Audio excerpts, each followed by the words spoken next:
बच्चों, आप सभी को मेरा प्यार भरा नमस्कार। आइए आज हम कोरल स्वर्णिम हिंदी व्याकरण भाग 6 का अध्ययन करते हैं। प्यारे बच्चों, सुप्रभात। आइए आज हम पाठ 4 शब्द रचना समास का पठन पाठन करते हैं। समास बच्चों एक संस्कृत का शब्द है जिसका अर्थ होता है संक्षेपीकरण करना। जैसे कि आपने कहा राजा का पुत्र, राजा का पुत्र को हम क्या बुलाते हैं? राजकुमार। तो राजकुमार जो बच्चों शब्द है ये हुआ समास। और जब हमने इन शब्दों को संक्षिप्त करके लिखा तो इसे हम बोलते हैं समस्त पद। समास संस्कृत का शब्द है जिसका अर्थ है संक्षेपीकरण अर्थात छोटा करना। जैसे राजा का पुत्र को संक्षेप करके राजकुमार कह सकते हैं। इसी संक्षेपीकरण की विधि को समास कहते हैं। समास की परिभाषा है दो या दो से अधिक परस्पर संबंधित शब्दों के संयोग से जो एक स्वतंत्र शब्द बनता है। मतलब कि राजकुमार जो शब्द बना ये एक स्वतंत्र शब्द है। यहाँ परस्पर संबंध रखने वाले दो या दो से अधिक शब्दों के मेल को हम समास कहते हैं। राजा की कन्या को क्या कहेंगे? राजकन्या। लंबा है उधर जिसका, उसको हम बोलते हैं लंबोदर, जिसको हम किसके लिए प्रयोग में लाते हैं? गणेश जी के लिए। नीला है कंठ जिसका, ये हम बोलते हैं नीलकंठ, जो कि हम शिव जी के लिए प्रयोग करते हैं। समस्त पद समास करने के बाद जो नया शब्द बनता है उसे समस्त पद कहते हैं। परिभाषा समस्त शब्दों को पुनः अलग करने की विधि को विग्रह कहते हैं। अभी तक आपने समास में क्या किया था? आपने शब्दों का मेल किया था। फिर अब जब हम इन्हीं शब्दों को दोबारा से अलग अलग करके लिखते हैं तो इसे हम बोलते हैं विग्रह। जैसे राजपुत्र, राजपुत्र को आप कैसे लिखेंगे? राजा का पुत्र। नीलकंठ, नीला है कंठ जिसका। यथाशक्ति, शक्ति के अनुसार। रोग मुक्त, रोगों से मुक्त। समस्त पद के प्रथम पद को पूर्व पद और दूसरे पद को बच्चों उत्तर पद कहते हैं। राजकन्या में राज जो है ये है आपका पूर्व पद और कन्या जो है बच्चों ये है उत्तर पद। कुछ समस्त पदों में पूर्व पद प्रधान होता है तो कुछ ऐसे होते हैं जिनमें उत्तर पद प्रधान होता है, और कुछ में दोनों पद जो होते हैं ये दोनों ही प्रधान होते हैं, और कुछ शब्द ऐसे होते हैं जिसमें दोनों ही पद जो होते हैं वो प्रधान नहीं होते हैं। अब इसी के आधार पर हमने समास को 6 भेदों में बांटा है, जैसे कि तत्पुरुष समास, कर्मधारय समास, द्विगु समास, द्वंद्व समास, अव्ययी भाव समास और बहुव्रीहि समास। तो आइए पढ़ते हैं तत्पुरुष समास के बारे में। तत्पुरुष समास जिस समस्त पद का उत्तर पद जो होता है वह प्रधान होता है उसे हम तत्पुरुष समास कहते हैं। जैसे देशभक्त, तो देश का भक्त, तो देश से तो हमें कुछ पता नहीं चल रहा कि क्या है, तो इसमें प्रधान पद कौन सा है? भक्त। तो ये क्या है? उत्तर पद। इस समास में दोनों पदों के मध्य आने वाले प्रसर्गों यानी कि कारक चिन्हों का बच्चों लोप हो जाता है। उन्हें हम मिला देते हैं दोनों ही शब्दों को, और जो कारक चिन्ह है उनका हम लोप कर देते हैं। जैसे राजपुत्र, राजपुत्र का क्या होता है? राजा का पुत्र, तो आपने का यहाँ पे लोप कर दिया। अकाल से पीड़ित, आपने से का लोप करके क्या बना दिया? अकाल पीड़ित। जिस समास में उत्तर पद प्रधान हो उसे तत्पुरुष समास कहते हैं। ऊपर के उदाहरण में दोनों पदों के बीच में का, के लिए और से प्रसर्ग आए थे और इन्हें हमने लोप करके हमने इनसे क्या बनाया? समास बना दिया। राजा का पुत्र में से सा, हवन के लिए सामग्री में से के लिए तथा अकाल पीड़ित में से हमने से हटा दिया है और इससे हमने नया शब्द बनाया है। जिस कारक विभक्ति का लोप हो उसी के नाम पर समस्त पद पुकारा जाता है। जैसे कर्म तत्पुरुष, कर्म के लिए हमें विभक्ति कौन सी लगाते हैं हम? को, तो यहाँ पर को का लोप हो रहा है।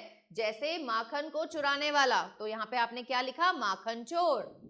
कर्ण तत्पुरुष में आपकी विभक्ति होती है से और के द्वारा। जब आप इसका लोप करते हैं तो वो बन जाता है कर्ण तत्पुरुष। जैसे प्रेम से आतुर, इसको आप क्या लिखोगे? प्रेमातुर।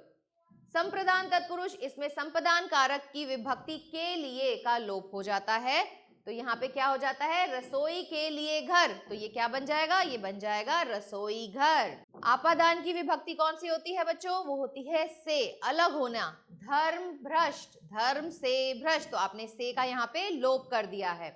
संबंध कारक में बच्चों आप किसका प्रयोग करते हैं? का, की, के का। जैसे पवन का पुत्र, तो यहाँ पे का लोप हो जाएगा और ये बन जाएगा पवन पुत्र। ऐसे ही अधिकरण कारक, अधिकरण कारक की विभक्ति का चिन्ह क्या होता है? में, पर। जैसे आपने लिखा घर में प्रवेश, तो यहाँ में का लोप हो जाएगा और यह बन जाएगा गृह प्रवेश। कर्मधारय समास, कर्मधारय समास तत्पुरुष समास का ही एक उपभेद है। जैसे नीलकमल, नीला है कमल, महाराज, महान है जो राजा। तो नीलकमल में नीला बच्चों क्या है? ये एक विशेषण शब्द है और कमल जो है ये विशेष्य है। ऐसे ही महान में, महाराजा में महान क्या है? महान विशेषण है और राज है आपका विशेष्य। तो जहां आप विशेषण और विशेष्य पद देखते हैं तो उसे समास को हम बोलते हैं कर्मधारय समास। तो यहाँ पर इन दोनों के बीच में संबंध जो है वो स्थापित हुआ है, विशेषण और विशेष्य या उपमेय या उपमान के बीच में हम संबंध को देखते हैं।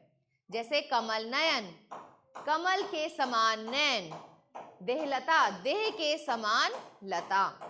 द्विगु समास, द्विगु समास भी बच्चों तत्पुरुष का ही एक उपभेद है।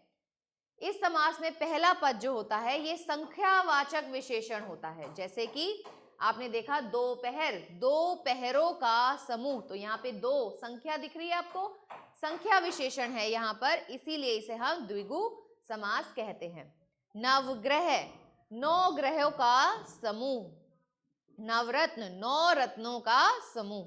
द्वंद्व समास, इस समास में दोनों पद जो होते हैं बच्चों दोनों ही प्रमुख होते हैं, प्रधान होते हैं। जैसे रात और दिन, तो रात भी प्रमुख है और दिन भी प्रमुख है। सुख और दुख, सुख दुख, तो सुख भी प्रमुख है और दुख भी आपका प्रमुख प्रधान पद है।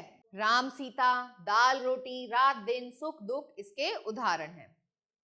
अव्ययी भाव समास, आपने देखा आजीवन, यथाशक्ति, प्रतिदिन, तो इसमें क्या है बच्चों? इसमें हमने आ, यथा और प्रति अव्ययों का प्रयोग किया है। तो ऐसे वाले समास, जो ऐसे समास होते हैं उनको हम बोलते हैं अविभाव समास।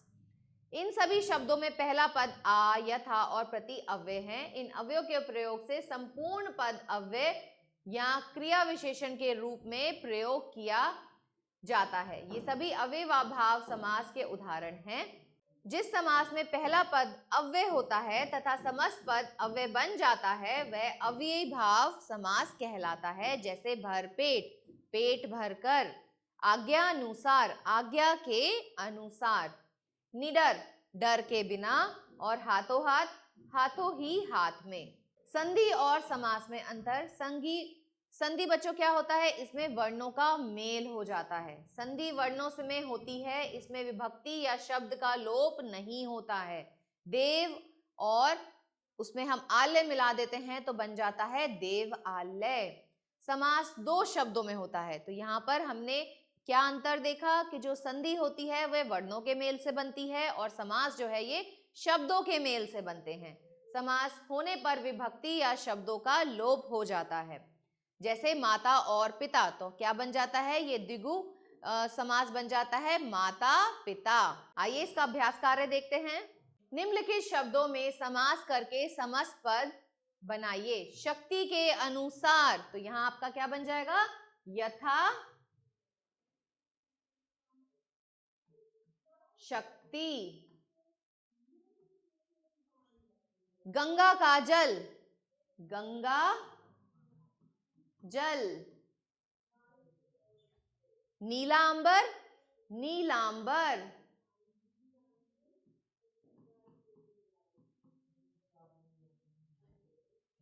नीला है कंठ जिसका, नील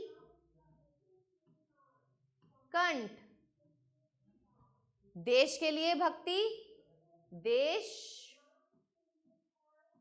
भक्ति। बाकी के भाग आप अपने आप से अपनी अभ्यास पुस्तिका में करेंगे। निम्नलिखित समास पदों का विग्रह कीजिए और समास का नाम भी बताइए। नवग्रह, तो यह है 9 ग्रहों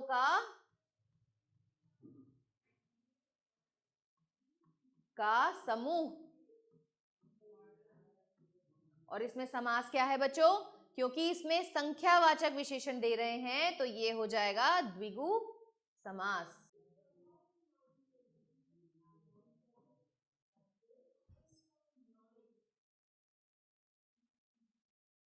राजा रंक, तो यहाँ पे राजा और रंक आ रहे हैं, तो ये क्या हो जाएगा, ये हो जाएगा राजा और रंक। ये क्या हो जाएगा, ये हो जाएगा द्वंद्व समास। प्रतिदिन, तो यहाँ पे प्रति